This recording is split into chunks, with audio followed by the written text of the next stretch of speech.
Hi guys, samahan nyo ako para tuklasin natin ang nakatatagong hiyas or wonders ng kalikasan dito sa aming lugar sa Habitat Zone 8, Santo Niño 3rd, San Jose City, Nueva Ecija!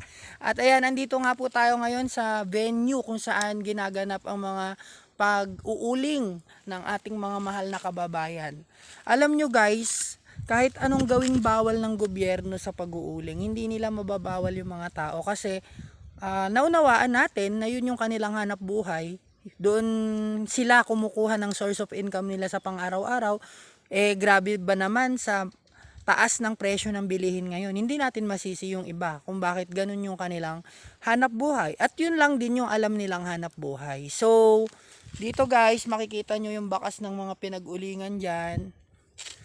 Andito ako mismo sa pinakadulong bundok ng aming area dito sa Habitat. So, ano yung pwede nating aral na makukuha dito sa video? Kasi sometimes we should always acknowledge the person, or we shouldn't judge them based on their way of life, dun sa ginagawa nilang trabaho. Hindi natin pwedeng sabihin na, kaya nag-uling yan, gusto niyan sirain yung kalikasan. In fact, yung mga ganong tao ay uunawain din natin yung kanilang background, yung kanilang buhay. Kasi at the end of the day, lahat naman tayo may karapatang mabuhay. Yun nga lang, iba-iba ng paraan, iba-iba tayo ng ginagawang diskarte para mabuhay. Ayan. So, yun na lang muna guys. Share ko lang din yung paglalakbay natin dito.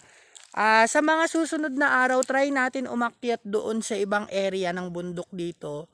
And maggalugad pa tayo ng mga hiyas o mga nakatatagong kayamanan dito. Kung may kayamanan. Pero kung wala, edi wala. So we just want to explore the nature and the vibe. Yun lang. Bye-bye! Bye!